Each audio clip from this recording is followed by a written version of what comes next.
크로우더 씨가 상태가 좋지 않으신 것 같은데 좀 봐주시겠어요? 돈을 받을 수 있을 거로 생각했니? 그는 찰스를 향해 비웃었다. 아직은 아니야. 이 늙은이가 아직 살아있거든.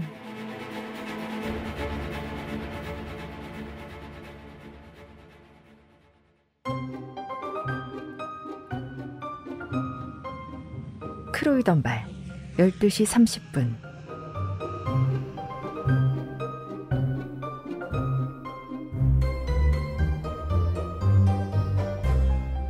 범인의 시각에서 범행을 준비하고 범죄를 저지르는 과정이 흥미롭게 진행되는 크로이던발 12시 30분 두 번째 시간입니다. 지난 1회에 이미 피해자인 크로우더는 비행기 안에서 사망했습니다. 네, 사망했죠. 아직까지는 그가 피해자인지 살해당했는지 알 수 없지만 우리는 그가 피해자이며 살해당했다는 걸 알고 있어요. 이제 2회부터는요. 이 범행이 있기 4주 전으로 거슬러 올라가 슬슬 구체적인 범죄 계획이 짜여지기 시작합니다. 깜짝 반전 없이도 그 자체로 실감나게 조마조마한 제발 그러지 마. 그런 나쁜 생각은 하지 마. 라고 말리고 싶어지는 크로이던발 12시 30분 2화 들려줄게요.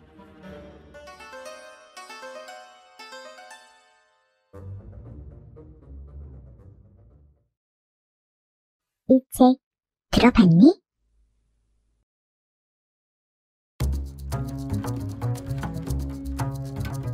찰스, 자금을 제한하다.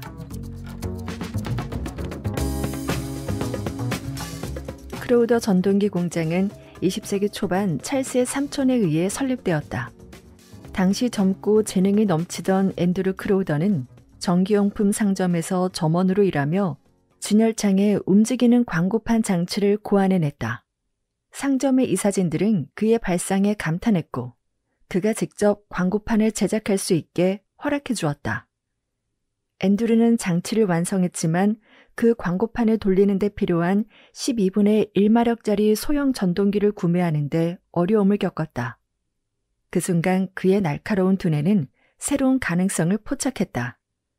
소형 전동기에 숨어있는 수요가 있으며 이를 개발하면 충분히 유망한 시장이 될 수 있다는 확신이 든 것이다. 그는 여러 방면으로 조사했고 예상이 옳음을 확인했다. 곧 직장을 그만두고 작은 공장을 차리기로 결심했다. 필요한 기술 지식을 얻기 위해 그는 소액의 월급을 받으며 전기공장에서 3년간 일했고 이후 가장 큰 걸림돌인 자본 문제를 해결하려 했다.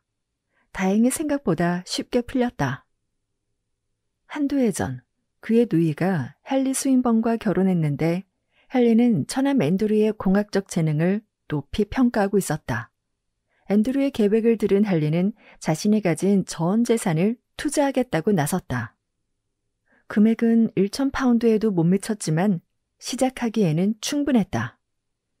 두 청년은 요크의 빈맨가에 있는 낡은 창고를 얻어 대부분 중고기계로 최소한의 설비를 갖추고 일을 시작했다. 앤드루는 기계 분야에서는 천재였지만 사업에는 소질이 없었다. 반대로 헨리는 계산에 능하고 영업에도 뛰어났다. 덕분에 사업은 서서히 성장했다. 추가로 창고 2채를 더 확보하고 더 많은 기계를 들여놓아 직원은 12명으로 늘었다. 그러던 중 전쟁이 터졌다. 처음에는 사업을 접고 군에 입대해야 하나 싶었지만 마침 전쟁부가 특정 야전 신호장치용 소형 전동기가 대량으로 필요하다는 사실을 알게 되었고 크로우더 공장에서 만든 제품이 딱 들어맞는다는 걸 확인했다. 그 뒤 4년 동안 일감은 넘쳐났다. 앤드루와 헨리의 가장 큰 고민은 주문을 맞추기 위해 충분한 설비와 인력을 확보하는 일이었다. 마침내 그들은 요크의 창고를 정리하고 골드 피커비에 있는 한 공장을 인수해 목적에 맞게 개조했다. 전쟁이 끝난 후에도 사업은 계속 번창했다.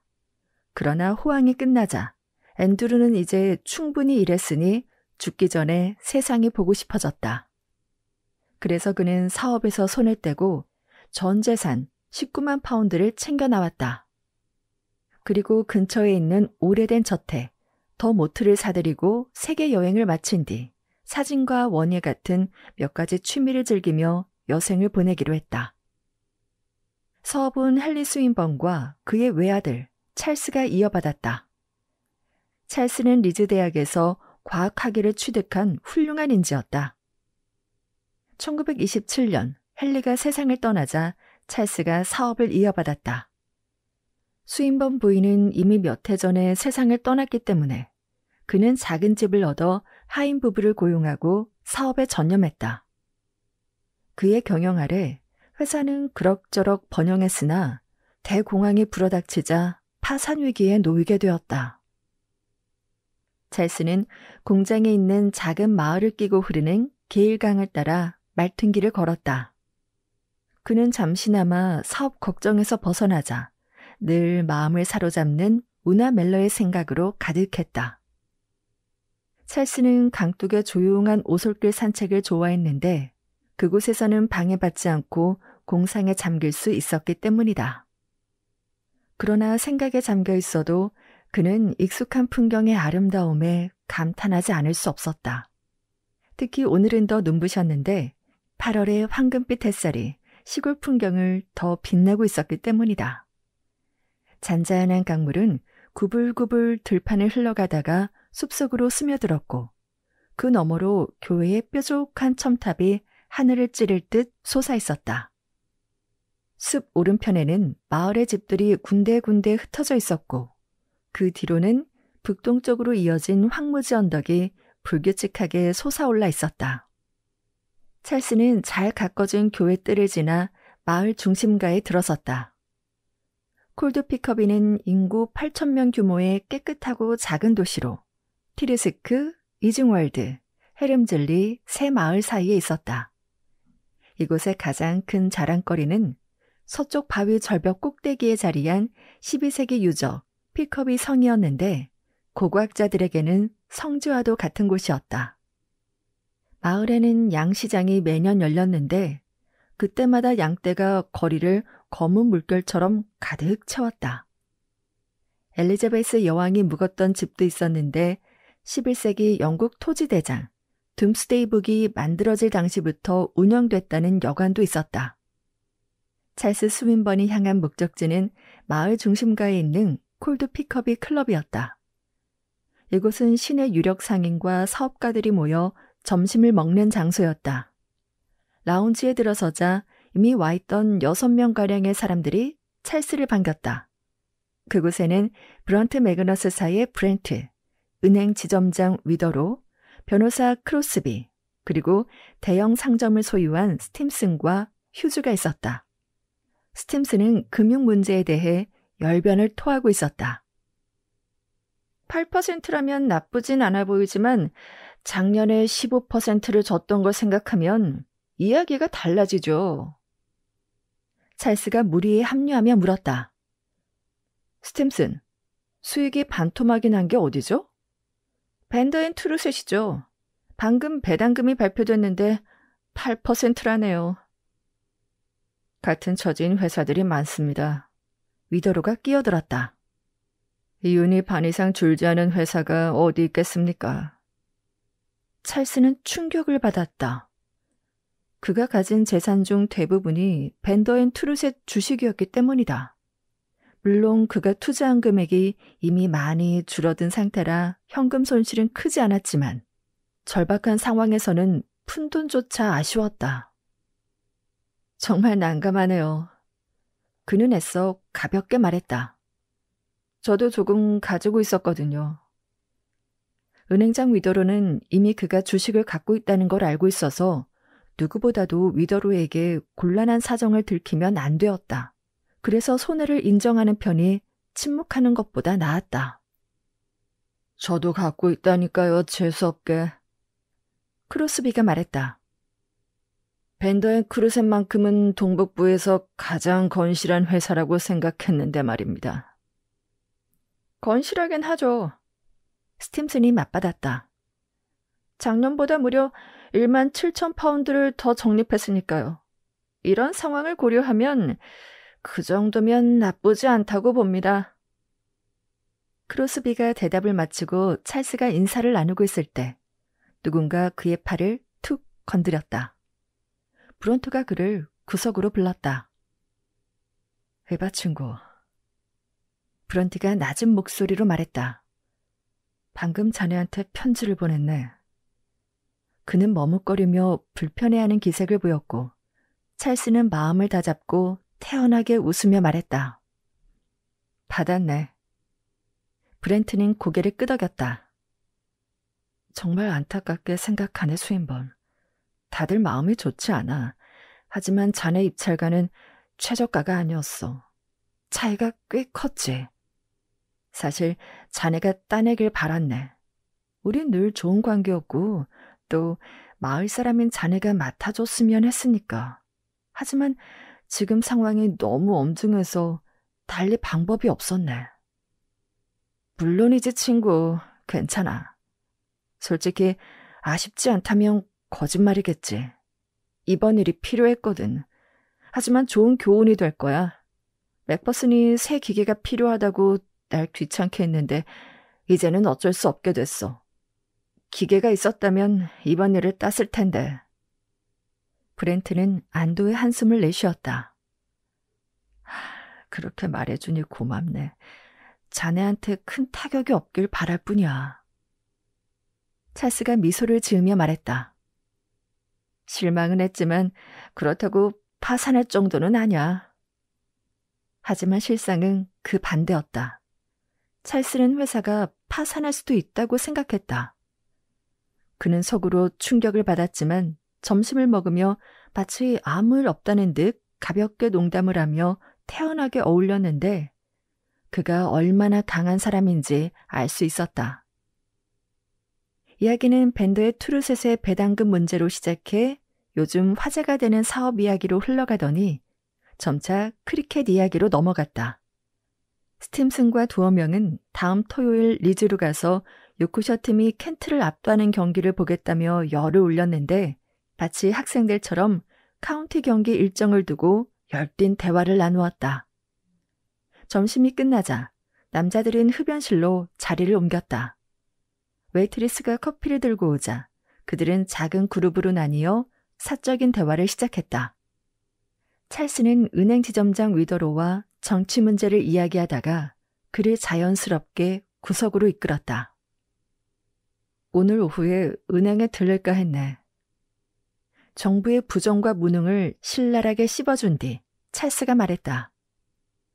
사실 내가 하고 싶은 얘기는 잠깐이면 되는 일이라 지금 말하는 게 서로의 시간을 절약할 것 같군. 언제든 환영일세. 위더로가 대답했다. 여기서 말해도 괜찮으면 해보게. 찰스는 시가를 천천히 피워 무르며 말을 꺼냈다.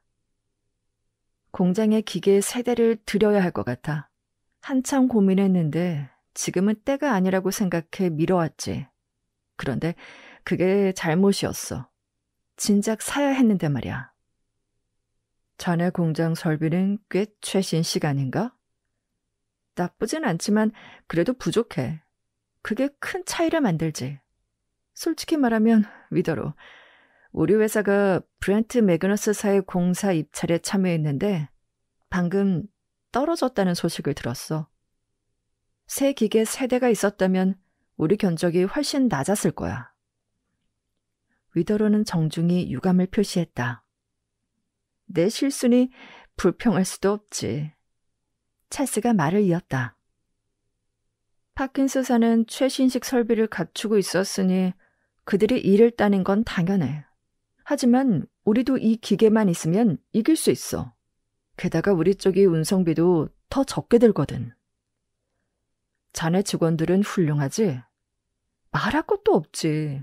이 나라 어디에 내놔도 우리 직원들만한 사람은 없어. 안타깝군 스윈번.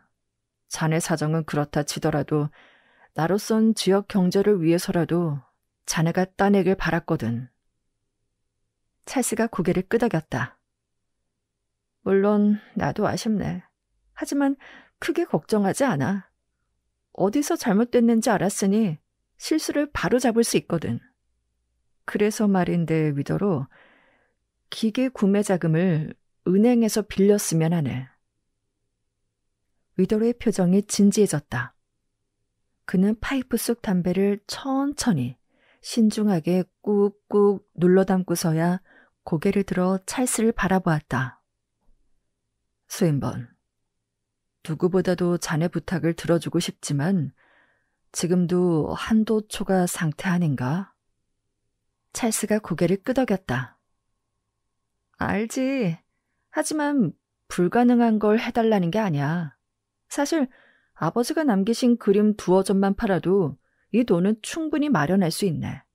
하지만 마지막 수단이 아니면 하고 싶지 않은 일이지. 위더로는 들리지 않게 휘파람을 불며 잠시 생각에 잠겼다. 기계값이 얼마쯤 되나? 1000파운드쯤? 기계값이 800, 설치비가 200. 생각보다 엄청난 금액은 아니군. 나는 더 큰 금액일 줄 알았네. 고작 3대뿐이니까. 선반 2대와 슬로터 하나지. 나머지 설비는 충분히 쓸만해. 사실 지금 있는 기계도 상태는 양호하지만 최신식 시간 절약 장치가 없다는 게 문제야. 요즘은 그게 큰 차이를 만들거든. 은행장은 다시 잠시 뜸을 들였다.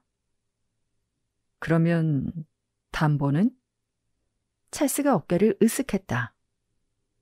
지금 초과 대출로 잡혀있는 담보 그대로지. 공장 전체가 이미 담보로 잡혀있잖아. 거기에 새 기계까지 포함되는 거지. 기계가 도망갈 것도 아니고. 그러나 위도로는 왠지 마음이 놓이지 않는 눈치였다. 그럼에도 그는 서둘러 대답했다. 이건 이사회에 알려야 하네. 알다시피 이런 문제는 최종 결정권이 그쪽에 있으니까. 최대한 유리하게 서류를 작성하고 결과가 나오면 자네에게 알려주지. 이사회에 제출할 서류를 자네가 간단히 편지로 써주면 어떻겠나? 찰스는 또 한 번 어깨를 으쓱했다. 그게 자네 업무에 도움이 된다면야 써야지. 하지만 도움이 되지 않는다면 전적으로 자네 판단에 맡기겠네. 좋아, 최선을 다해보지. 위더로가 씁쓸하게 웃으며 말했다. 문제는 모두가 같은 걸 원하고 있다는 거야. 찰스는 인정했고 대화는 다른 주제로 이어졌다. 찰스는 최대한 무심한 태도를 유지했지만 결과에 대해서는 큰 기대를 하지 않았다. 그의 요청은 거절될 테니까. 물론 가장 정중하고 온화한 방식으로 거절되겠지만 거절은 거절이다. 찰스는 위더로가 혹시 자기 속마음을 눈치챘을지 궁금했다. 그가 진정 원하는 것은 기계가 아니라 돈이었다. 회사를 버티게 할 작은 말이다. 우나 멜러와 결혼할 때까지든 아니면 그녀가 단호히 거절할 때까지든 버틸 수만 있으면 되었다. 솔직히 따지고 보면 부정한 일에 가까웠지만 찰스는 굳이 그런 생각을 하지 않았다. 그의 머릿속엔 오직 한 가지 생각뿐이었다. 우나와 함께하는 것. 만약 우나를 얻는다면 재산은 덤으로 따라올 터였다. 하지만 진짜 이유는 돈이 아니었다. 우나를 잃는다면 다른 것은 아무 의미가 없었다. 그가 실패하든 성공하든 상관없었다. 하지만 아직 패배한 건 아니었다. 노던 카운티 은행만이 유일한 희망줄은 아니었다. 그는 점점 비어가는 방을 둘러보았다. 보스톡은 이미 밖으로 나간 듯했다. 찰스는 잠시 더 머물다가 그를 따라갈 생각이었다. 앤서니 보스톡은 콜드피커비에서 여러 역할을 맡고 있었다. 그는 주식 중개인이었지만 그 일 외에도 몇 가지 부수적인 일을 하며 돈을 벌었다. 사실 그는 중개상이었다. 흔치 않은 무언가를 부탁하고 싶으면 사람들은 보스톡을 찾았다. 그는 부침성 있고 능률적이며 비밀을 철저히 지켰다. 그래서 사람들은 그에게 일을 맡기면 안전하다고 느꼈다. 하지만 그에게서 비밀이 새어나오기라도 한다면 이 근처에 많은 사람이 곤란해질 게 틀림없었다. 지금 찰스가 주목한 것은 보스톡의 부업이 바로 사채업자라는 것이었다. 보스톡은 단순한 차용증 하나만으로도 누구에게나 돈을 빌려준다고 알려져 있었다.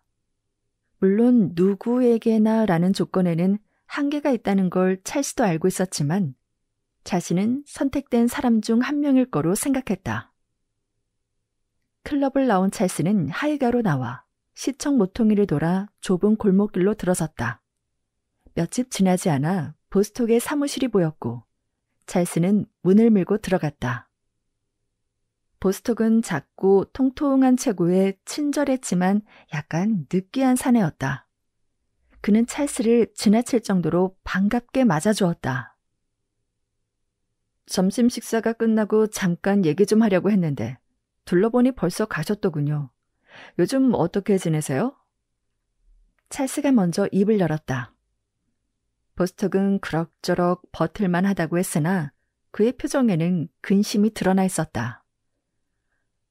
밴드의 트루셉 배당금 하락 때문에 완전히 뒤죽박죽이야. 그가 말을 이었다. 거기에 꽤 투자를 했거든. 내 형편 측은 많은 돈이지. 저도 좀 가지고 있긴 한데. 찰스가 말을 이었다. 다행히 큰 금액은 아니지만 그래도 요즘은 돈 한 푼이 아쉬운 때니까요. 사실 바로 그 일 때문에 찾아왔습니다. 아무튼 이렇게 찾아와줘서 반갑네. 시가 하나 피울 텐가? 보스톡이 시가 상자를 내밀었다. 아, 저는 그냥 담배로. 보스톡은 다른 상자를 꺼내 두 사람은 담배에 불을 붙였다. 수인번, 기꺼이 자네를 도와주고 싶네. 자, 뭘 해드리면 될까? 찰스가 짧게 웃었다. 뻔하지 않습니까, 보스톡? 돈이 좀 필요합니다. 보스톡도 웃으며 말했다. 세상에 돈은 넘쳐나지만 우리 손에 넣을 수 없으니 말이야. 얼마나 필요한가? 기계 몇 대가 필요해요. 찰스는 위더로에게 했던 이야기를 다시 들려주었다. 그러나 보스톡은 별로 내켜하지 않았다. 그 기계로 경쟁사를 이길 수 있다고 생각하는 건 알겠네. 하지만 수인번, 앞으로 일감이 들어올 것 같은가? 내 걱정은 그거네. 일거리 자체가 없다는 거지. 찰스는 씁쓸하게 웃었다. 낙관적이군요. 만약 일이 전혀 없다면 우리가 얼마를 빌리든 빌려주든 무슨 의미가 있습니까? 다 같이 망하는 거죠. 아니요, 보스톡. 당신 생각은 틀렸어요. 일거리는 반드시 생깁니다. 많지는 않겠지만요. 뭐 그럴 수도 있지. 하지만 현실을 외면한다고 달라질 건 없네. 자네도 알지 않나. 지금 가장 큰 문제는 주문이 부족하다는 거. 잘 알죠. 하지만 그렇다고 해서 들어오는 일감까지 놓칠 이유는 없죠. 그야 그렇지. 나도 자네가 잘 되길 바라네. 하지만 솔직히 말하면 수인번. 그는 불편한 듯 잠시 말을 멈추었다.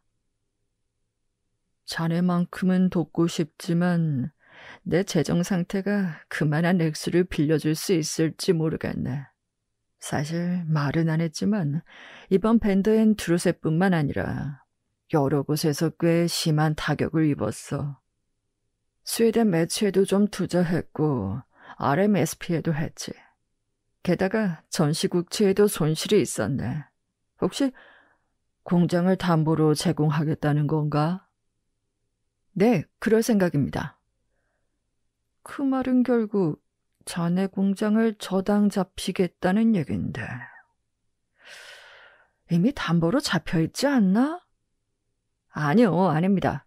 은행에 마이너스 잔액이 있어서 담보로 잡혀있긴 하지만 그건 아주 사소한 일입니다. 보스톡이 고개를 끄덕였다. 글쎄, 수인번. 내 형편으론 감당하기 어려울 것 같은데. 언제까지 답을 줘야 하지? 급한 건 아니니 편하게 결정하셔도 됩니다. 보스톡은 눈에 띄게 안도한 기색으로 대답했다. 곧 확인해 보겠네. 내가 감당할 수 있을지 검토하고 내일 아침까지는 알려주겠네. 고맙습니다, 보스톡. 말했잖아. 자네를 도울 수 있다면 그보다 좋은 일은 없을 거라고. 그런데 토요일 경기는 보러 가나? 적당히 대화를 마무리한 뒤 찰스는 자리를 떴다. 또 허탕이었다. 내일 아침까지 기다릴 필요도 없었다. 보스톡의 대답은 뻔했으니까. 또 거절당한 것이다. 찰스는 노골적인 거절을 당한 것처럼 깊은 상처와 분노를 느꼈다. 하지만 아직 마지막 수단이 하나 남아있었다. 확실히 마지막 수단이자 단 하나의 희망이었고 잘 풀리면 가장 희망적인 방법이었다. 그러나 잘못 건드리면 가장 위험한 방법이기도 했다. 아직 그에게 남은 사람이 있었는데 바로 그의 삼촌 앤드루였다. 앞서 말했듯이 앤드루 크라우더는 호황이 끝난 뒤 19만 파운드라는 막대한 재산을 가지고 은퇴했다. 그는 그때 구매한 더 모트라는 저택에 여전히 살고 있으며 조용하고 검소하게 생활했기에 지금도 부유할 것이 분명했다. 그리고 그 재산의 절반은 그 노인이 죽으면 찰스에게 돌아올 터였다. 앤드루는 여러 차례 말했었다. 찰스와 자신의 딸 엘시 몰리에게 그의 유산을 물려주겠다고. 찰스는 삼촌이 죽으면 6만에서 7만 파운드 정도는 자기 몫이라고 믿었다. 물론 모든 일이 순조롭게만 흘러간다면 말이다. 그러나 일이 반드시 순조롭게 흘러간다는 보장은 없었다. 삼촌의 아주 특이한 성격을 고려해야 했으니까. 노인은 인색 한 편은 아니었지만 돈의 가치를 지나치게 중히 여겼고 부적격자라고 판단한 사람에게는 상속하지 않을 사람이었다. 앤드루의 기준에서 부적격이란 곧 실패한 사람이었다. 찰스는 삼촌의 성품을 짐작해 본 것만이 아니라 그 노인이 한 말에서도 분명히 알고 있었다. 만약 자신이 공장을 제대로 유지하지 못한다면 전 재산은 사촌에게 돌아가고 자신에게는 보잘것없는 몫만 남게 되리라는 것을. 앤드루는 빈손으로 회사를 세워 번창한 사업으로 키워냈고 그 상태로 물려받은 찰스가 제대로 이어가지 못한다면 절대 용서하지 않을 사람이었다. 찰스가 삼촌을 찾아가 훗날 자기 몫이 될 유산 중 일부를 미리 달라고 부탁하는 건 겉보기에는 단순해 보일지 모른다. 형편을 고려하면 사소한 부탁에 불과했고 노인도 부담을 못 느낄 터였다. 그러나 삼촌은 틀림없이 전후 상황을 꼼꼼히 캐물을 것이고 그 결과 자신의 앞날에 미칠 파장은 치명적일 게 확실했다. 그러므로 그 노인을 어떻게 대하느냐에 모든 게 달려 있었다. 찰스가 삼촌을 잘 설득할 수 있다면 아무 문제 없이 원하는 것을 얻을 수도 있었다. 그러나 실패하면 거절로 끝나는 게 아니라 아예 상속에서 제외될 위험도 있었다. 그건 곧 운하까지 잃게 된다는 뜻이었다. 이런 이유로 찰스는 지금까지 삼촌에게 가기를 피했지만 위더로와 보스톡 모두가 거절한다면 위험을 감수할 수밖에 없는 상황이었다. 4장. 찰스, 청혼하다. 찰스가 삼촌을 찾아가 도움을 청해보겠다고 결심한 직후 우연히 마주친 사람이 바로 자기와 공동 상속자인 엘시 몰리의 남편이었다. 어떤 의미에서는 엘시를 만난 것과 다름없었다. 엘시와 피터 몰리는 금실 좋은 부부였고 엘시가 받게 될 유산은 남편의 손에 들어가리라는 것을 찰스는 잘 알고 있었기 때문이다. 피터의 농장은 처음에는 제법 성공을 거두었지만 최근 몇 년 사이 수익이 눈에 띄게 줄었다는 걸 찰스도 알고 있었다. 그것은 영국 농업 불황이 본격적으로 시작되기 전의 일이었다. 그래서 사람들은 피터의 형편이 좋지 않다고 믿게 되었다. 다만 겉으로 드러난 징후는 아직 없었고 두 사람은 이런 문제를 이야기해 본 적도 없었다. 찰스와 피터는 자주 만나는 사이가 아니었다. 사실 서로 잘 맞지 않았다. 찰스 눈에 피터는 편협하고 인정머리 없으며 자기 일밖에 모르는 사람으로 비쳤다. 반대로 피터는 찰스가 진지함과 공감이 부족하다고 여겼다. 두 사람 사이에 불화가 있었던 것은 아니지만 특별히 다정한 관계도 아니었다. 이날 보스톡 사무실에서 나와 공장으로 돌아가던 찰스는 담배를 사려고 잡화점에 들렀다가 마침 가게를 나오던 피터와 정면으로 마주쳤다. 안녕하세요, 피터. 찰스가 인사를 건넸다. 오랜만이네요. 별일 없죠? 좋은 소식은요. 피터는 나이 들고 지쳐 보였다. 그는 침울한 표정으로 고개를 저었다. 그다지 좋지 않아, 찰스. 전혀 좋지 않지. 자넨 어때? 뭐, 그냥 버티고 있죠. 찰스가 가게 안으로 들어가자 피터도 발길을 돌려 함께 들어왔다. 그는 대화를 나누고 싶어 했다. 무슨 일인데요? 찰스가 말을 이었다. 피터는 찰스가 계산을 마칠 때까지 대답하지 않다가 가게를 나온 뒤에야 무겁게 입을 열었다. 톰슨을 내보낼 수밖에 없었네. 톰슨? 운전기사이자 쟁기꾼 정원사, 잡부인 만능 일꾼 말인가요? 내가 알기로 톰슨은 피터의 좋은 일꾼인 줄 알았는데? 그랬지. 당연코 최고였네. 그래서 더 이상 감당할 수 없었어. 찰스가 놀라 걸음을 멈추고 말했다. 형편이 그렇게 나빠요? 형편이란 게 정말 나빠질 대로 나빠져 지금이 최악일세. 솔직히 말해 찰스. 이제 어떻게 해야 할지 모르겠네. 피터가 절망적으로 말했다. 안 됐네요, 피터. 올해는 상황이 더 심각해. 수확은 좋았지. 거의 모든 작물이 평년 이상이었으니까. 그런데 팔리질 않네. 운송비도 못 건질 정도야. 우리 모두 앞으로 어떻게 될지 모르겠네. 엉망이네요. 자넨 농사와 관련 없는 걸 다행으로 여겨야 해. 수년 동안 정부가 나서서 해결하겠다고 했지만 그는 고개를 저었다. 결국 해결도 못하고 어설프게 건드리다가 농부들이 나라에서 다 사라지고 말 거야. 산업도 사정은 마찬가지예요. 찰스가 받아쳤다. 듣자 하니 밴더 앤 트루셋이 배당금을 절반으로 줄인대요. 자네한테도 타격이 있나? 피터가 눈을 크게 뜨며 물었다. 다행히 심각하지는 않아요.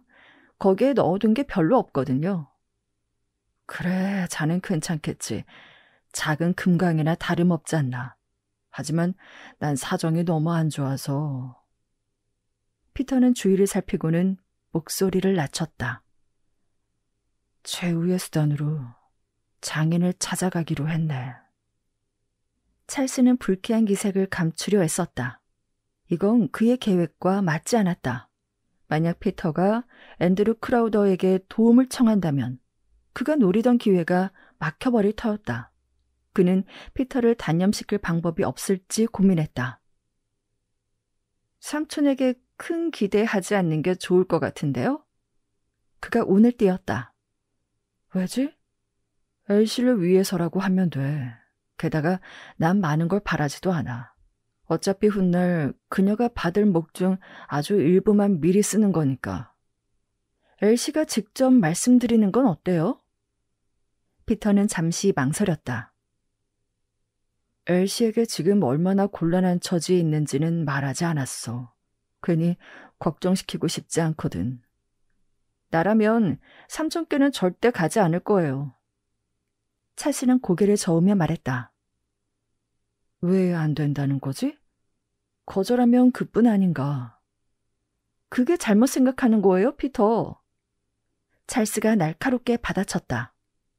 그렇게 믿고 있다간 엄청난 실수를 하게 될 거라고요. 우리는 삼촌을 화나게 할 처지가 아니에요. 피터, 당신이 삼촌을 화나게 하면 그건 곧 엘시가 그를 화나게 하는 거니까요.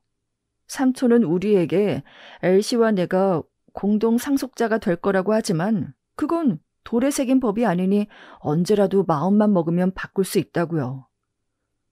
그러실 리 없네. 장담할 수 있어요? 손바닥 뒤집듯 바꿀 수 있다고요. 잘 아시잖아요. 삼촌은 효율을 중요하시게 생각하신다는 걸. 그런데 농장을 망쳐놨다고 고백하면 어떤 생각을 하시겠어요? 피터는 대답하지 못했는데 그런 생각을 해본 적이 없었던 것이다. 찰스는 자기 말이 먹혀들자 만족스러운 미소를 지었다. 그리고 그는 설득을 이어갔다. 물론 삼촌의 비위를 잘 맞출 수도 있겠지만 위험해요. 자기 일도 제대로 못하는 녀석에게 내 돈을 줄 수는 없지라고 하실 수도 있다고요. 저 같으면 최후의 수단이 아니면 삼촌에게 가지 않을 거예요. 하지만 내가 말했잖아. 마지막 수단이라고. 피터, 그 정도로 심각하진 않을 거예요. 엘시의 미래의 상속분을 담보로 대출을 받을 수는 없어요? 내가 그렇게 어리석은 줄 아나? 제일 먼저 시도해봤네. 안 되더군. 찰스는 자기도 같은 이유로 거절당했지만 그 사실을 입 밖으로 꺼내지 않았다. 그럼 농장을 팔고 살림을 줄이면서 기다리는 건 어때요? 삼촌도 영원히 살 수는 없으니까요. 좋은 방법이야. 피터가 인정했다. 훌륭한 방법이지. 단 자네가 농장을 사줄 사람을 데려온다면 말이야. 찰스, 내가 농장을 파는 것보다 북극을 파는 게 더 쉬울 거야. 뭐, 나보다 피터 당신이 더 잘 알겠죠. 그래도 나라면 삼촌에게 부탁하는 건 신중하게 생각할 것 같아요. 찰스는 이제 충분히 설득했다고 생각하고 화제를 돌렸다. 그가 피터에게 그런 말을 한 것은 나쁜 감정을 품어서가 아니었다. 그는 정말로 피터가 서투른 사람이라고 믿었고 그가 삼촌을 찾아가면 그를 불쾌하게 만들어 결국 두 사람 모두 기회를 망쳐버릴 거로 생각했다. 그는 자신이 훨씬 더 영리하게 노인을 설득할 수 있다고 확신했고 그렇게 성공한다면 자신뿐 아니라 피터도 이득을 볼 것이라 여겼다. 삼촌이 자신에게 돈을 내준다면 피터에게도 비슷한 도움을 거절할 이유가 없을 것으로 생각했던 것이다. 찰스는 잠시 피터와 뜻을 함께할까 하는 유혹을 느꼈지만 곧 실수라는 걸 깨달았다. 첫째, 피터는 찰스가 자기보다 일을 더 잘 처리할 수 있다고 인정하지 않을 것이며 둘째, 피터에게조차 자기가 공경에 처해 있다는 사실을 털어놓는 건 현명하지 못한 일이었다. 찰스는 피터가 고의로 비밀을 누설하지 않을 거라 믿었지만 사람은 의도치 않게 정보를 흘려버리기 마련이다. 그리고 비밀을 지키는 가장 확실한 방법은 애초에 그 비밀을 자기 혼자 간직하는 것이었다. 자, 이제 공장에 거의 다 왔네요. 찰스가 말했다. 사무실에 들러 한잔하면서 다른 해결책이 없는지 같이 생각해보죠. 찰스가 바란 대로 피터는 걸음을 멈추고 시계를 들여다보았다. 그가 말했다. 곧 크로스비와 약속이 있거든. 그래도 찰스, 만나서 반가웠네. 언제 한번 우리 집에 오겠나? 그래요. 시간 될 때 갈게요. 엘시와 아이들에게 안부 전해주세요. 둘은 손을 흔들며 작별했고 찰스는 공장을 향해 성큼성큼 걸어갔으며 피터는 다시 마을 중심가 쪽으로 돌아갔다. 찰스는 자신이 피터에게 부은 찬물이 앤드루 크라우더에게 도움을 청하려 했던 생각을 얼마나 꺾었는지 궁금했다. 어쨌든 두 사람이 마주친 것은 둘 모두에게 다행이었다. 운이 따라준다면 자신이 먼저 삼촌을 찾아가 설득할 수 있을 것이고 실패한다면 세상 누구도 그를 설득하지 못할 거라 그는 믿었다. 찰스는 당장이라도 더 모트 저택에 가서 운명을 시험해보고 싶은 강한 충동을 느꼈다. 하지만 곧 무모한 짓이라는 걸 깨달았다. 무엇보다 앤드루는 재촉받는 것을 싫어했고 서두르는 태도는 오히려 그의 궁핍한 사정을 드러낼 뿐이었다. 그렇게 되면 앤드루는 그를 더 의심할 것이고 설득도 어려워질 것이 뻔했다. 아니, 이 일은 철저히 준비해야 했다. 준비는 지금 당장이라도 시작할 수 있었다. 사무실에 도착한 찰스는 곧장 더 모트 저택으로 전화를 걸었다. 잠시 후 삼촌의 하인이자 특유의 침울한 목소리에 웨더럽이 응답했다. 안녕하세요, 웨더럽. 오늘 크라우더 씨는 어떠세요? 앤드루는 평소와 다름없이 건강하다고 했다. 지금 서재에서 책을 읽고 있는데 통화하는데 전혀 어려움이 없을 거라며 웨더럽은 찰스를 연결해 주겠다고 했다. 잠시 후 삼촌의 가느다란 목소리가 들렸고 인사말이 오갔다. 사업 문제로 잠깐 삼촌과 얘기하고 싶어서요. 찰스가 말을 이었다. 언제가 편하신지 여쭤보려고 전화드린 거예요. 급한 일은 아니고 미리 시간 약속을 해두려고요. 찰스가 예상한 반응이 돌아왔다. 나는 특별히 바쁜 게 없네. 앤드루의 목소리가 흘러나왔다. 약속이 많은 사람이 아닌 거 알지 않나. 자네는 언제가 좋은가? 다음 주는 시간이 안 되지만 마침 내일 요크에 점심을 먹을 일이 있어서 돌아오는 길에 들를 수 있을 것 같은데 괜찮으세요? 앤드류도 다음 날 오후가 좋다며 4시 반쯤 차를 마시니 그보다 조금 일찍 오면 된다고 했다. 그것으로 충분했다. 찰스는 안도의 한숨을 내쉬며 점심 이후 밀려있던 서류 뭉치를 집어들었다. 그날 저녁, 찰스의 인생에서 중요한 사건이 일어날 예정이었다. 오후가 더디게 흘러갈수록 그는 점점 더 안절부절 못하며 흥분했다. 사흘 동안 운하를 보지 못했지만 그날 밤 마침내 만날 수 있었다. 두 사람은 크롤러 백작 부인의 자선 무도회에 초대되었는데 매년 열리는 이 무도회는 대규모 사교 행사로 콜드 피커비에서 8km 떨어진 크롤러 성에서 열렸다. 운하는 그를 어떻게 반겨줄까? 지난번 만났을 때 그녀는 평소보다 조금 차갑게 대하는 듯 느껴졌었다. 사실 운하는 늘 다정하지 않았지만 그날은 더 냉담했었다. 그러나 오늘 밤이 되면 그는 자신이 어떤 위치에 있는지 확실히 알게 될 것이다. 실은 찰스는 그날 밤 자신의 운명을 시험해보고 싶은 강한 충동을 느꼈다. 지금 겪고 있는 불확실한 괴로움보다 더 끔찍한 일이 있을까 하고 그는 생각했다. 차라리 알고 싶었다. 설령 거절당한다 해도. 그러나 곧 자신이 틀렸음을 깨달았다. 단호한 거절은 지금의 고통보다 1000배는 더 끔찍할 것이었다. 지금 그는 희망에 의지한 채 버티고 있는데 그 희망이 사라진다면 모든 것이 끝장이었다. 인생의 끝, 삶의 끝. 운하 없이는 살아갈 수 없었다. 하지만 운하가 곁에 있다면... 그는 일을 마치고 퇴근을 알리는 알람이 울리자 곧장 집으로 향했다.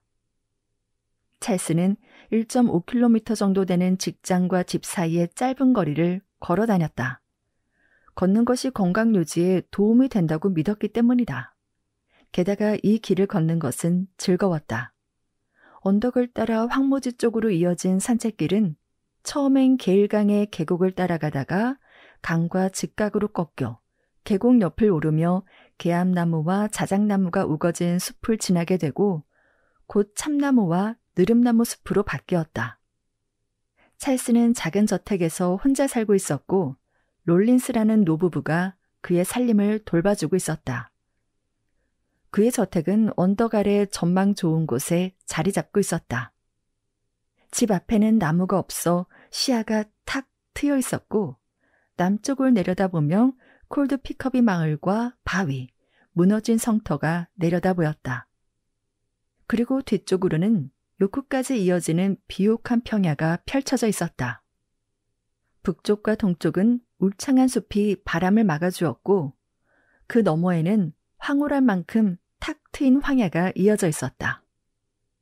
찰스는 이 저택과 전망, 그리고 정성껏 가꾼 정원을 무척 아꼈다. 단 하나의 문제는 외로움이었다. 우나 멜러가 이곳에 함께 와준다면 그야말로 지상낙원이 될 거라고 그는 생각했다. 저녁 식사 후 무도회에 갈 옷을 입으면서 그는 상상의 나래를 펼쳤다. 만약 우나가 결혼을 허락한다면 제일 먼저 무엇을 해야 할까? 바로 저택을 중축할 설계도를 펼쳐보는 것이었다. 지금의 저택은 만족스럽지 않았다. 중요한 방들은 괜찮았지만 홀과 계단, 살림 공간은 볼품없었다. 홀을 넓히고 방을 2-3개 더 늘린다면 완벽해질 것이다. 그러나 앞으로 자신에게 닥칠 2가지 상황을 떠올리자 긴장과 두려움에 몸이 떨렸다. 하나는 우나와 결혼하는 것. 그건 말 그대로 천국이었다. 게다가 결혼하면 돈 문제도 해결될 테니 재정적 곤란이 한 번에 사라질 것이다. 우나와 나. 찰스는 마음속으로 곱씹으며 흡족해했다. 그들은 중축공사가 진행되는 동안 해외로 떠날 것이다. 음습한 안개와 찬바람을 피해 이집트나 키프로스 같은 햇볕 가득한 따뜻한 곳으로. 공사는 겨울에 진행될 테니 말이다. 그리고 봄이 오면 돌아올 것이다.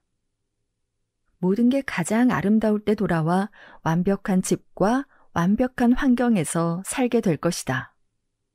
우나와 함께 우리가 사랑하는 이 고향에서. 하지만 그게 아니라면? 계획대로 되지 않는다면 그 끝은 절망적인 파멸과 좌절뿐이었다. 어쩌면 죽음까지도. 우나 없이는 살아갈 이유도 노력할 이유도 없었다. 파산한다 해도 무슨 상관이겠는가. 그냥 빨리 끝내버리면 될 일이었다. 불면증에 시달릴 테고 의사에게 수면제를 좀 받아오면 될 일이었다. 그리고 그 약을 한 번에 다 삼켜버리면 잠들 것이고 그렇게 끝이었다. 아주 간단했다. 찰스는 평소 거의 하지 않는 행동을 했다. 특히 우나를 만나러 가기 전에는 더더욱 하지 않던 일이었다. 그는 브랜디를 한 잔 가득 따라 그대로 들이켰다. 그제야 마음이 차분해졌고 우물한 생각은 사라졌다. 차고로 내려가 자동차에 시동을 걸자 그는 다시 침착해졌으며 다가올 축제가 기대되었다. 크롤러 백작 부인의 자선 무도회에서 찰스가 무얼 했는지 굳이 나열할 필요는 없다. 자선 무도회라는 것이 다 거기서 거기였고 이번에도 예외는 아니었다. 그러나 우나 멜러와 찰스의 대화는 이후 벌어질 끔찍한 사건들과 밀접히 관련되어 있기에 반드시 언급되어야 한다. 찰스는 그녀보다 먼저 도착해 입장하는 손님을 지켜볼 수 있는 자리에 자리를 잡았다. 그리고 브랜디조차 잠재우지 못한 초조함 속에서 기다렸다. 그녀가 오지 않으면 어쩌지? 아무리 준비를 완벽하게 했어도 사고나 돌발 상황은 늘 일어날 수 있으니 말이다. 세상에 확실한 건 없고 마지막 순간까지도 결과가 어떻게 될지는 장담할 수 없었다. 찰스는 지인들과 인사를 나눴지만 자기가 무슨 말을 하는지 알지 못했다. 그러나 개의치 않았다. 저 사람들이 무슨 상관이란 말인가. 제발 그냥 자기를 혼자 두고 지나가면 좋으련만. 입장하는 손님들의 행렬은 점점 줄어들고 있었지만 여전히 그녀의 모습은 보이지 않았다. 찰스는 더는 가만히 서 있을 수 없었다. 그는 비틀거리는 발걸음으로 이리저리 움직이며 지인들과 마주치지 않으려 애쓰며 도저히 피할 수 없는 경우에는 최대한 빨리 대화를 마치고 도망치듯 자리를 피했다. 그리고 마침내 그녀가 나타났다. 찰스는 그녀가 계단을 오르는 모습을 보자 심장이 쿵 하고 뛰었다. 드디어 천국의 문이 열리는 것이다. 하지만 찰스는 아직 땅 위에 있었고 이 땅 위에서 운명이란 한 손으로 내준 것을 다른 손으로 빼앗아가는 헛된 버릇이 있었다. 이번에도 마찬가지였다. 우나는 나타났지만 늘 함께 오던 아버지 멜러 대령 대신 그녀 곁에는 머리를 매끈하게 빗어넘긴 빈약한 이마에 토끼 같은 입술을 가진 프레디 앨럼이 있었다. 그 순간 찰스는 프레디에게서 어떤 매력도 찾을 수 없었지만 프레디가 위험한 경쟁자라는 사실을 잘 알고 있었다. 프레디는 게을렀지만 나쁜 청년은 아니었다. 예의 바르고 성격도 좋았고 사교적이었다. 그래서 주최 측에서는 그가 오기만을 기다렸다. 그는 분위기를 띄어 지루한 무도에도 활기차게 만들었으니까. 게다가 무엇보다도 그는 장차 큰 부자가 될 사람이었다. 한순간 찰스는 크게 낙담했으나 바로 그때 우나가 그를 보고 미소를 지었고 순간 앨럼의 존재는 사라졌다. 우나는 어떤 남자의 피라도 끌어오르게 할 만큼 매력적인 모습이었다. 키가 크지만 비율은 완벽했고 눈부신 금빛 머리카락은 자연스러운 물결을 이루며 흘러내렸다. 머리카락은 그녀의 가장 큰 자랑거리였는데 현대식으로 잘라버린 것이 안타까워 보일 정도였다. 이목구비는 단정했으나 특별히 빼어나다고 할 수는 없었다. 하지만 작고 단단한 입술과 옅고 푸른 눈동자에는 개성과 지성이 드러나 있었다. 그녀의 걸음걸이는 당당했고 계단 꼭대기에서 무도회장으로 들어설 때 고개를 돌려 쳐다보지 않는 사람이 거의 없을 정도였다. 찰스는 아무도 눈에 들어오지 않는 듯 우나가 크롤로 부인에게 인사를 마치자마자 곧장 그녀 곁으로 다가갔다.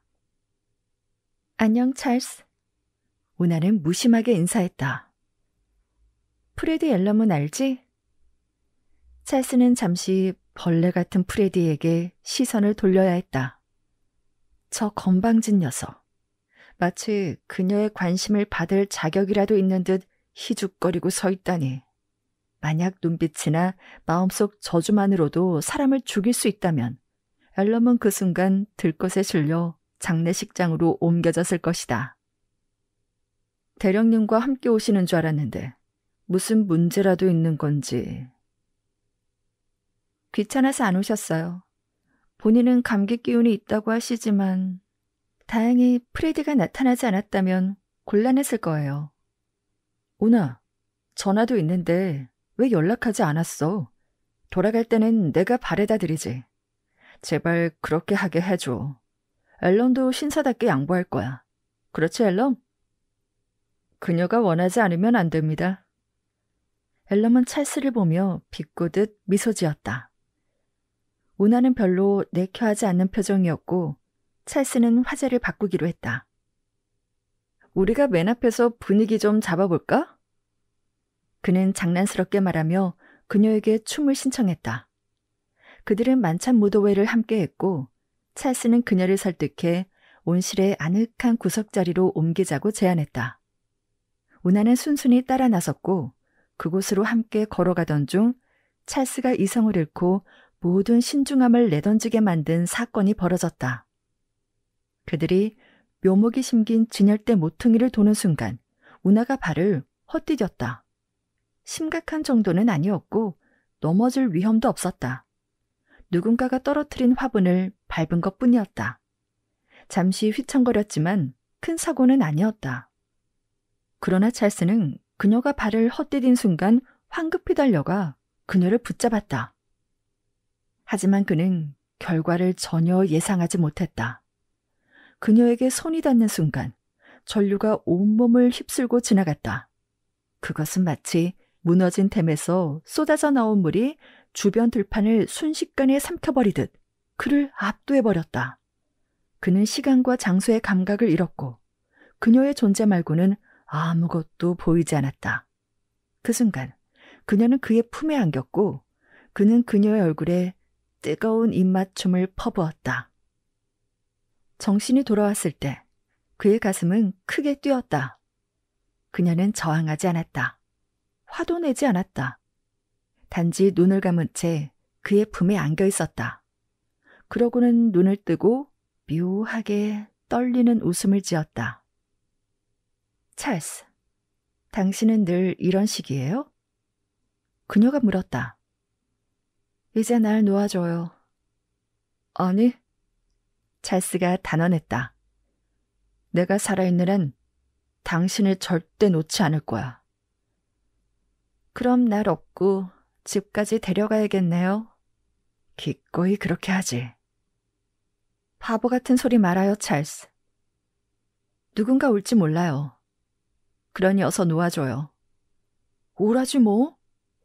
놓으라니까요? 그녀의 목소리는 더욱 단호해졌다. 진심이에요. 내가 원치 않는데 억지로 껴안는 건 용납하지 않겠어요. 찰스는 마지못해 그녀를 놓아주었다. 그러고는 그녀를 데리고 가려던 자리로 우나를 이끌었다. 그러자마자 가로막고 있던 장벽이 사라진 듯 그녀를 향한 사랑의 고백을 쏟아냈다. 그녀를 처음 본 순간부터 사랑했고 그 후 날이 갈수록 그 사랑은 더욱 깊어졌다고.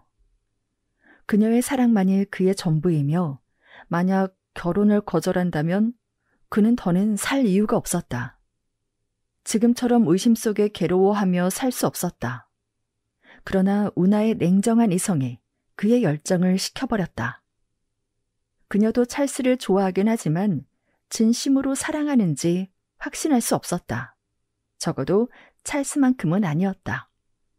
그와의 결혼도 알 수 없었다. 그렇다고 다른 누군가를 사랑하는 것도 아니었다. 그녀가 진심으로 사랑하는 건 자유였다. 결국 두 사람은 현실적인 대화를 이어갔는데 그때 찰스의 운명을 좌우하게 될 만한 한 가지 이야기가 나왔다. 이런 말 하기 싫지만 지금 할게요. 우나가 단호하게 말했다. 무슨 일이 있어도 난 가난한 남자와는 결혼하지 않을 거예요. 단순히 돈 때문만은 아니에요. 난 지금까지 누려온 생활을 잃으면 행복할 수 없을 거예요. 남편도 마찬가지죠. 풍족하지 못한 생활을 한다면 둘 다 불행해질 거예요. 난 그런 어리석은 일은 절대 하지 않을 거라고요.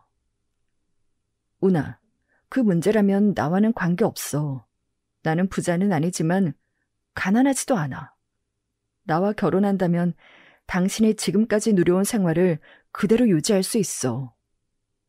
하지만 그의 간청에도 불구하고 그녀는 약혼을 허락하지 않았다. 그럼에도 찰스는 아직 희망이 완전히 사라진 건 아니라고 믿었다. 그러나 그날 밤, 아니, 새벽에 잠 못 이루며 뒤척이던 찰스는 부정할 수 없는 진실을 깨닫게 되었다. 우나와 결혼해 행복해지려면 반드시 돈이 필요하고 그 돈 없이는 지금의 생활도 미래의 행복도 불가능하다는 걸. 5장. 찰스. 절박해지다. 찰스가 삼촌에게 내일 요크에서 점심 약속이 있다고 말한 것은 사실이었다. 그는 정오가 조금 지나 자동차를 몰고 역사적인 도시로 향했다. 화창한 여름 햇살은 풍경의 색감을 한층 더 선명하게 드러냈다. 북쪽에서 불어오는 산들바람이 더위는 막아주고 공기를 맑게 해 멀리 있는 사물까지 또렷하고 선명하게 보였다.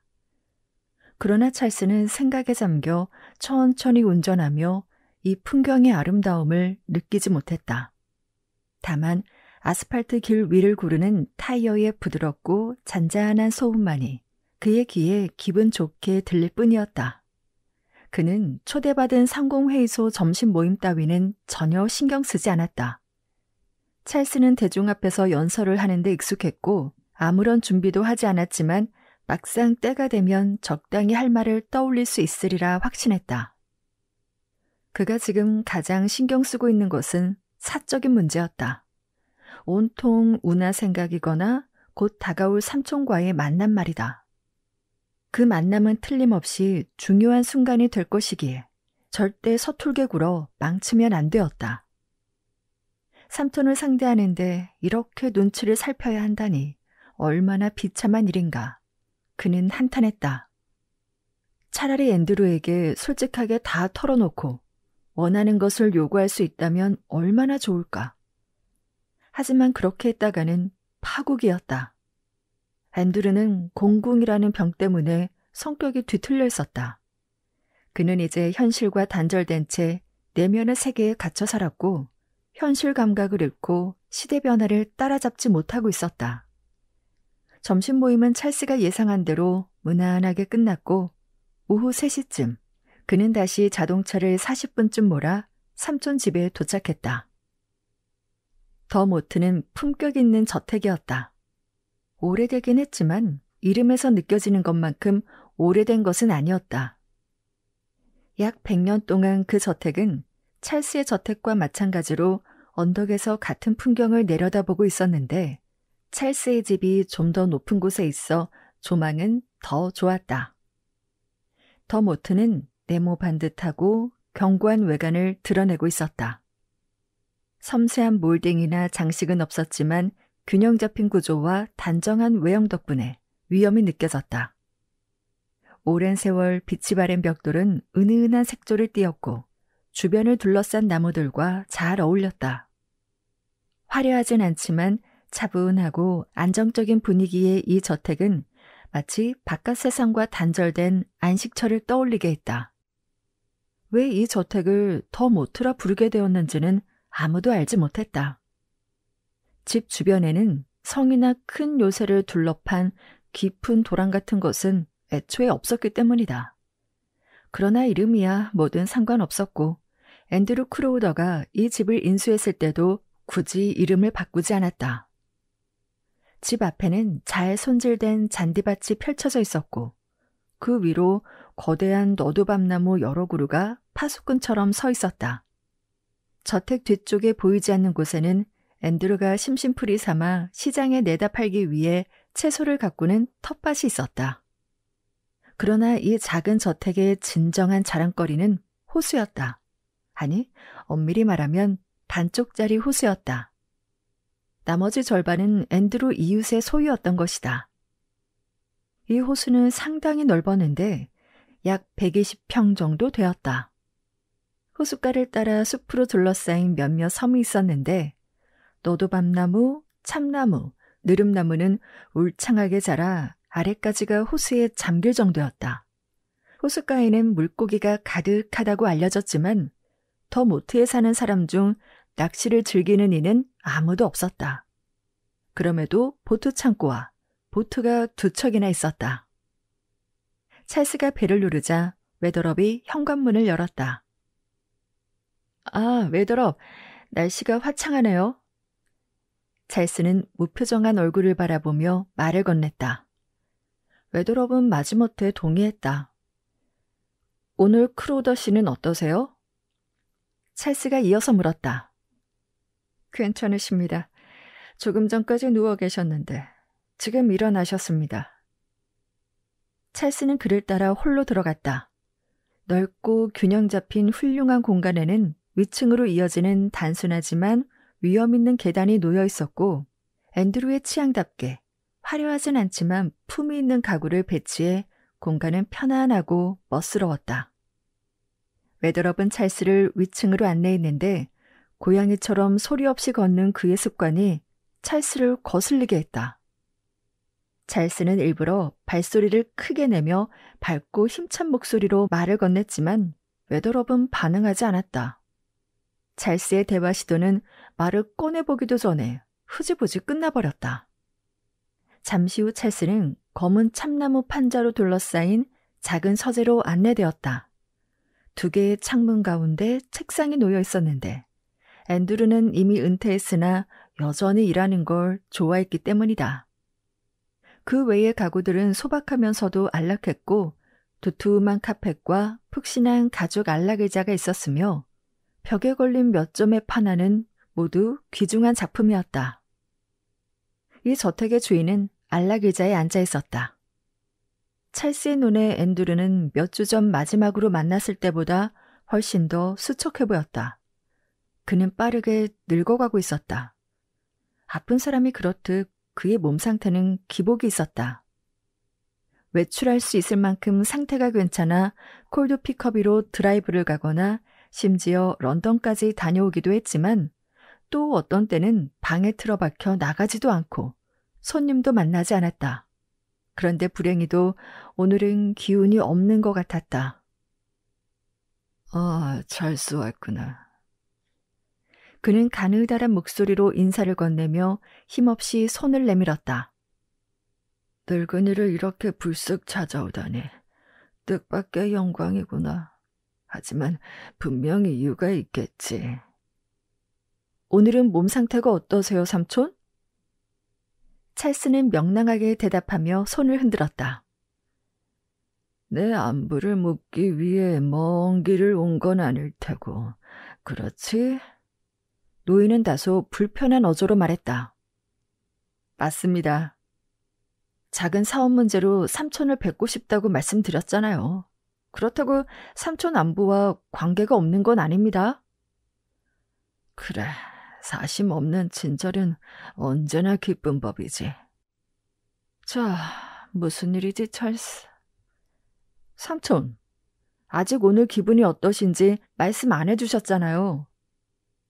찰스는 특유의 환한 미소로 다시 물었다. 그렇군. 웨더럽에게 물어보지 않았나? 웨더럽은 존경할 만한 분이지만 삼촌도 그가 말이 많은 편이 아니라는 건 아시죠? 차라리 돌멩이에게서 정보를 얻는 게 빠를거려?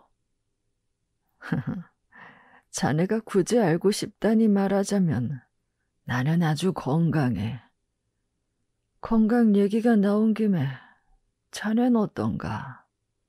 저요? 저는 좋습니다. 고맙습니다, 삼촌. 육회에서 막 오는 길이에요. 상공회에서 점심 모임이 있었는데 많은 분이 삼촌 안부를 묻더라고요. 자네가 그들의 간절한 걱정을 잘 덜어주었길 바라네. 집에 돌아가는 길에 들른다고 했더니 모두 삼촌께 안부를 전해달라고 하더군요. 딕비 홀트 그레인저 그리고 몇 사람 더 있습니다. 정말 감동이구나. 그들만큼이나 말이지. 베식 출신의 그 늙은 친구도 있었는데 또 지나치게 마셔서는 여느 때처럼 바보짓을 했어요. 그리고 찰스는 모임 이야기를 이어갔다. 찰스가 바라던 대로 앤드루는 흥미를 보였다. 그는 상공회의소의 연장자 회원들을 알고 있었는데 여러 번 그들과 함께 점심을 하기도 했다. 앤드루는 의심을 잊고 지난 시절을 떠올리며 이야기를 나누었다. 그러나 곧 현재의 이야기로 돌아왔다. 하지만 왜 온 건지 아직 말하지 않았구나, 찰스. 요크에서 점심 먹은 얘기를 하려고 온 건 아니겠지. 아니에요. 찰스가 인정했다. 맞아요. 그게 아닙니다. 훨씬 더 개인적이고 덜 유쾌한 일이에요. 사업 문제인데요. 유감스럽게도 나쁜 소식입니다. 이제 앤드루는 귀 기울여 듣고 있었다. 그는 아무 대답도 하지 않고 의심 가득한 표정을 지었다. 말씀드리기 송구하지만 찰스가 말을 이었다. 저도 다른 사람들처럼 똑같은 처지가 됐어요. 지출은 늘고 수익은 줄었죠. 밴더앤 트루셋 배당 소식은 들으셨을 거예요. 들었지. 밴더는 멍청이가 아닌데 대체 무슨 일이 벌어진 거냐? 찰스는 이 기회를 최대한 활용하기로 했다. 삼촌 말씀대로 밴더는 멍청이가 아니죠. 그는 맞장구 쳤다. 하지만 밴더도 트루셋도 회사 누구도 어쩔 수 없었어요. 불황 때문이죠. 불황. 다른 이유는 전혀 없습니다. 너도 불황 타령을 믿고 있는 거냐? 앤드루가 떨리는 목소리로 말했다. 이야, 확실히 말하지만 사업은 제대로 노력하면 번영하고 게으름을 피우면 망한다. 언제나 그랬고 앞으로도 그럴 거야. 밴더도 사업은 내팽개치고 테니스랑 골프만 치고 다니겠지. 아니에요, 삼촌. 잘못 알고 계신 거예요. 찰스가 정중히 반박했다. 벤더랑 트루셋은 정말 부지런한 사람들이에요. 사실 거의 모든 회사가 똑같은 상황이에요. 신문만 보셔도 모든 분야에서 수익이 얼마나 줄었는지 아실 거예요. 그건 다들 제대로 일하지 않기 때문이야. 노인은 아이처럼 웃으며 고집을 부렸다. 요즘 사람들은 대낮이나 주말쯤 돼서야 슬슬 나타나고 말이지. 내가 사업을 시작했을 땐 매일 아침 6시면 공장에 나가 있었고 저녁 7시나 8시가 돼야 집에 들어왔단다. 너도 그렇게 하니, 찰스? 그 정도는 아닌 것 같네요, 삼촌. 찰스는 유쾌하게 웃으며 대답했다. 말씀대로 요즘은 아무도 그렇게 일하지 않아요. 하지만 일터에 있는 동안은 열심히 하죠. 요즘 사람들은 그냥 놀기만 해. 그게 전부야. 앤드루는 마치 꿈꾸듯 중얼거렸다. 집에 틀어박혀 일은 하지 않고 호준이 어디니 떠돌아다니면서 경기만 하지. 그러니 배당이 줄어들 수밖에. 찰스는 최선을 다해 대꾸했지만 노인은 고집스럽게 이야기를 이어갔다. 한참 후에야 찰스는 겨우 대화의 주도권을 잡고 자신의 어리석음을 자세히 설명했다. 보시다시피 삼촌, 찰스가 말을 이었다. 저는 제 개인 자금을 사업에 투자했어요. 대부분의 사람은 불황이 곧 지나가고 조금만 더 버티면 괜찮아질 거라고 믿고 있어요. 저도 그렇게 버텨보려는 중입니다. 제 직원들도 훌륭한 사람들이라 가능하다면 누구도 내보내고 싶지 않아요. 그래서 회사를 유지하려고 제 돈을 투자했죠. 그런데 이제는 그 이상을 하고 싶어요. 그러면서 그는 새 기계를 설명했다. 이 기계를 들여와서 설비를 최신식으로 바꾸고 싶습니다. 삼촌이 늘 말씀하신 대로 가능한 기회를 붙잡기 위해서요. 아주 훌륭하구나. 칭찬할 만하다. 노인이 중얼거렸다. 하지만 좀 늦은 것 같지 않니? 그 돈을 쓰기 전에 기계를 들였다면 더 낫지 않았을까? 그 이야기에 앤드루는 흥분하며 날카롭게 반응했다. 그게 더 현명했을지도 모르죠. 찰스가 인정했다.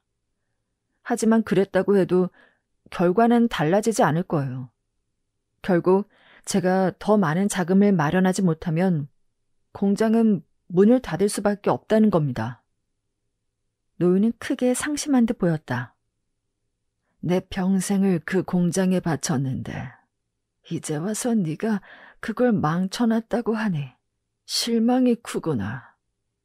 뭐 괜한 말을 보태봤자 상처만 커질 테니 잊지 마자. 그래도 와서 이렇게 솔직하게 말해준 건 고맙구나. 찰스는 속으로 욕을 내뱉었다. 바로 이런 상황을 두려워했던 것이다. 앤드루가 거절한다면 그는 완전히 끝장이었다. 그는 씁쓸하게 웃었다. 안타깝게도 삼촌. 찰스가 말을 이었다. 삼촌이 생각하시는 것처럼 제가 아무 의도 없이 온 건 아니에요.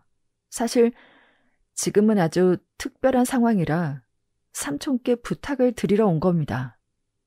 앤드루 크로우더의 얼굴에는 의심의 빛이 짙어졌다.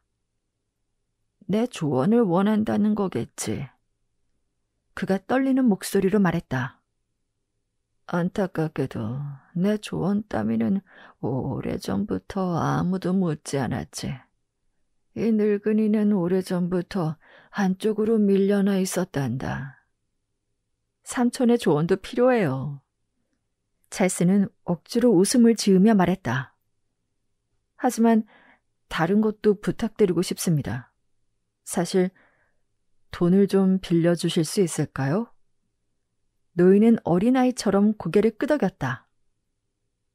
좋은 생각이지. 아주 좋은 생각이야.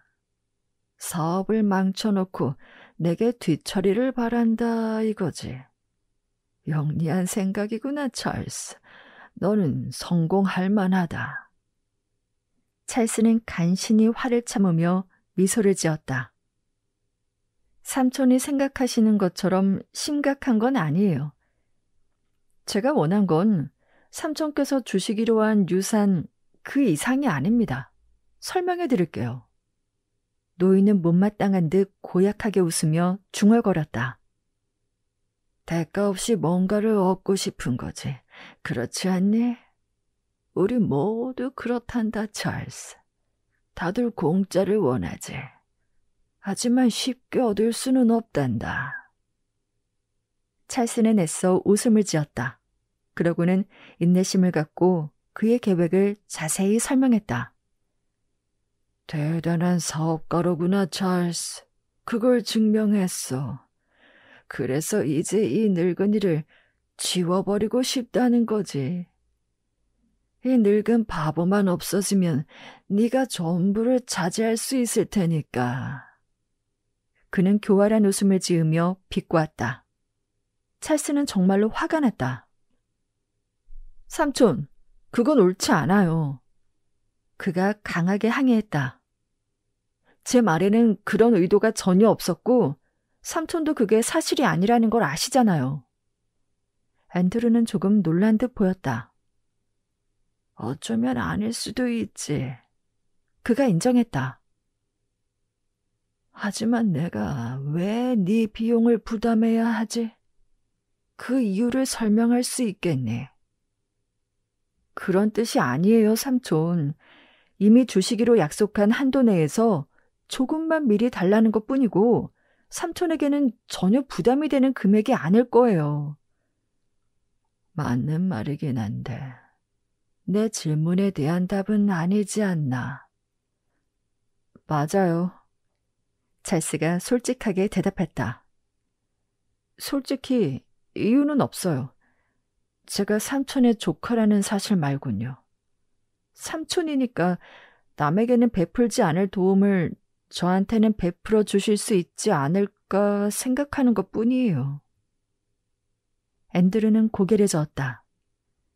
사업가 감정은 철저히 분리해야 한다. 그럼 공장은요? 삼촌이 세우고 성공시킨 바로 그 공장은요? 공장이 망하지 않도록 조금만 보태주실 수 있지 않나요? 그 공장이 내 것이었을 때는 망하지 않게 막았다.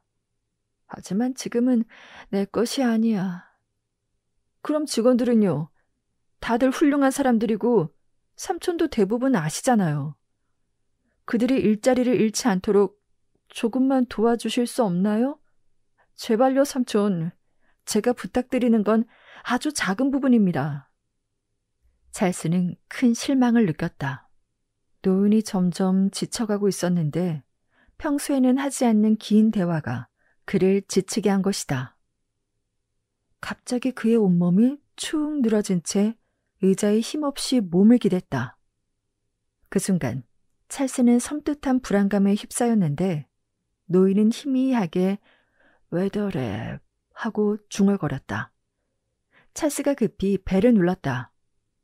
의심스러울 만큼 문은 빠르게 열렸고 무표정한 집사가 나타났다. 크로우더 씨가... 찰스가 재빨리 말했다. 상태가 좋지 않으신 것 같은데 좀 봐주시겠어요? 웨더랩은 주인을 흘끗 본 뒤 옆 탁자로 가서 약을 잔에 따라 그의 입술에 가져다 대었다. 앤드루는 약을 마셨고 곧 회복했다. 돈을 받을 수 있을 거로 생각했네. 그는 찰스를 향해 비웃었다. 아직은 아니야. 이 늙은이가 아직 살아있거든. 깜짝 놀랐어요. 찰스가 대답했다.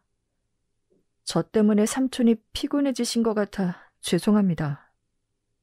천만에 언제나 사심 없는 방문은 고맙지. 노인이 중얼거렸다. 그만 나가게 왜더러. 찰스가 사업 이야기를 하고 싶어하는 모양이야. 아니에요. 찰스가 자리에서 일어나며 말했다. 웨더럽은 아무 말 없이 사라졌다. 드릴 말씀은 다 드렸어요. 생각은 해보시겠죠, 삼촌. 삼촌께 드리는 처음이자 마지막 부탁입니다. 저를 위해서가 아니라 직원들과 공장을 위해서 드리는 부탁이에요. 노인은 어깨를 으쓱했는데 약 기운 덕분인지 노인의 얼굴에 생기가 돌고 목소리에도 힘이 붙었다. 감정일 뿐이야, 찰스. 전부 다 감정에 불과해. 나도 돈 때문에 곤란했던 적이 한두 번이 아니었다. 그때마다 내가 친구들에게 의지했을 것 같으냐. 난 내 자신에게 의지했다. 너도 그래야 한다. 내가 돈을 대는 건 널 돕는 게 아니야. 나는 노력으로 어려움을 이겨냈다. 너도 똑같이 해봐라. 그러면 언젠가는 나를 고맙게 여기게 될 거란다. 하지만 약의 효과는 이내 사라진 듯 앤드루는 다시 의자에 몸을 파묻었다. 일이 어떻게 되어가는지 종종 와서 들려주거라. 그는 의자 팔걸이에 달린 벨을 누르며 중얼거렸다. 웨더럽이 소리 없이 나타나자 그는 말을 이었다. 피곤하구나. 잠깐 자야겠어. 찰스에게 차를 대접하고 폴리펙스 부인께도 알려주게. 다시 그는 갈고리 같은 손을 내밀었다. 잘 가거라, 찰스. 그리고 꼭 소식을 알려줘야 한다. 찰스는 웨더럽을 따라 방을 나서며 쓰디쓴 실망감을 느꼈다. 그렇게 기대했던 손쉬운 탈출구는 결국 사라졌다. 찰스가 가장 걱정하던 대로 노인은 단호했다. 그러나 찰스는 삼촌을 원망할 수 없었다. 그가 냉정했던 것은 늙음과 병약함 때문이었으니까. 그러나 찰스는 희망을 완전히 잃지 않았다. 갑자기 예상치 못한 부탁을 받은 탓에 삼촌은 본능적으로 거부한 것일 수도 있으니까.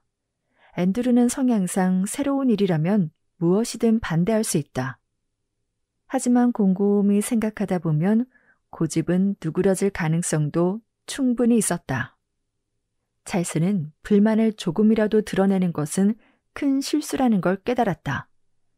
그래서 마음을 다잡고 웨더럽에게 차를 마시고 싶다며 폴리펙스 부인도 뵐 수 있으면 좋겠다고 덧붙였다.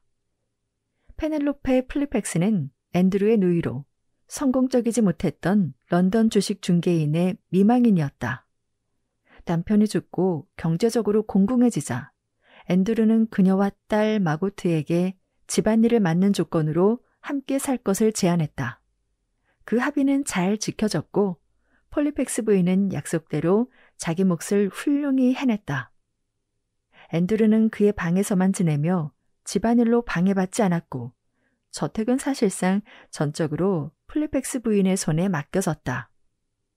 앤드루가 주는 생활비와 그녀가 가진 약간의 재산 덕분에 생활은 넉넉했으며 마치 앤드루가 없는 것처럼 친구들을 초대하고 모임을 열곤 했다. 웨더럽은 찰스를 데리고 아래층으로 내려가 문을 활짝 열며 정중한 목소리로 말했다. 찰스 스윈번 씨입니다. 찰스는 방 안으로 들어갔다. 그곳은 현관홀처럼 널찍하고 균형 잡힌 좋은 방이었으며 벽과 바닥은 참나무로 마감되어 있었고 천장에서 바닥까지 닿는 3개의 창으로 빛이 환하게 들어왔다. 안락 의자에는 50에서 60 사이로 보이는 세련되게 차려입은 건강해 보이는 여인이 기대 앉아 있었다. 그녀는 위층의 병약한 노인과 극명한 대조를 이루었지만 회색 눈빛과 단정한 이목구비는 그들의 혈연임을 보여주었다. 폴리펙스 부인은 병들기 전에 앤드루가 어땠을지를 보여주는 듯 했다. 세상 물정에 밝고 냉철하며 재치 있고 유능한 여인의 모습이었기 때문이다. 찰스가 들어서자 그녀는 읽고 있던 책에서 눈을 들어 그를 바라보았다. 안녕하세요, 페넬로페 숙모. 찰스가 말했다. 정말 오랜만에 뵙죠? 내 탓은 아니겠지, 찰스? 잘 지내니? 그녀가 미소 지으며 대답했다. 그녀는 일어나지 않은 채 잘 관리된 손을 내밀었다. 찰스는 예의 바르게 손을 잡았다. 아니요, 제 탓이에요. 그가 의자에 앉으며 인정했다. 요즘 꽤 바빴거든요. 지금 상황이 썩 좋지 않아서요. 다들 어려움을 겪고 있지 않니? 네, 피해갈 수는 없으니까요. 모두가 같은 처지예요. 내 배당금도 많이 줄었단다. 그녀가 우아하게 어깨를 으쓱하며 말했다.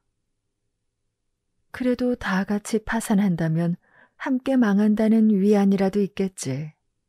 삼촌 만나고 왔니? 네, 한동안 뵙지 못했거든요. 상태가 어떠시니? 찰스는 잠시 머뭇거렸다. 그다지 좋지 않으셨어요.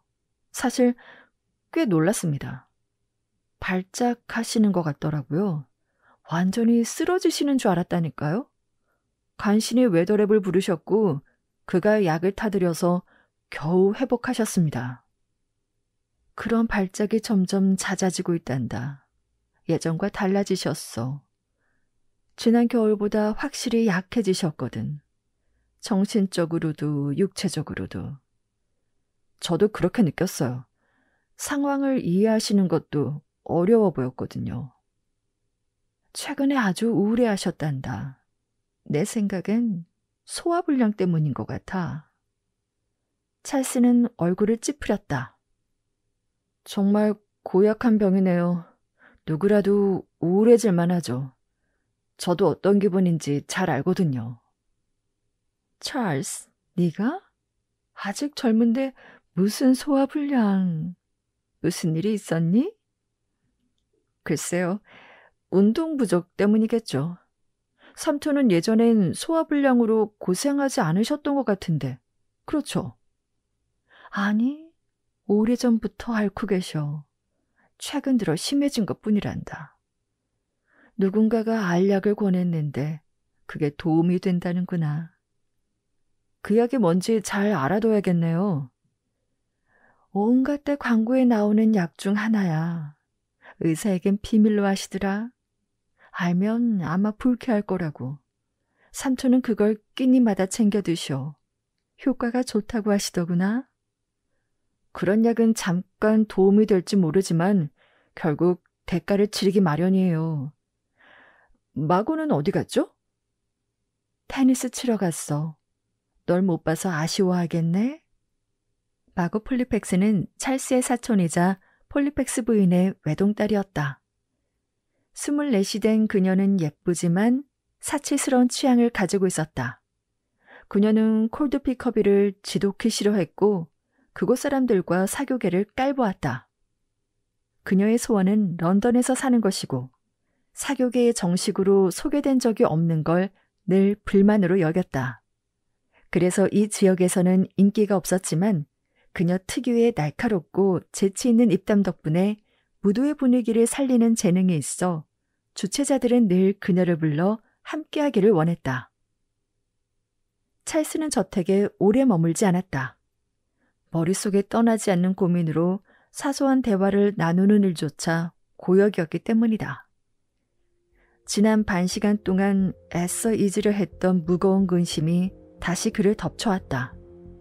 이 새로운 뼈아픈 실망으로 그는 점점 절망에 빠져들고 있음을 느꼈다. 어디로 가야 할지 알 수 없었고 그의 앞길 어디에서도 한 줄기 빛은 보이지 않았다.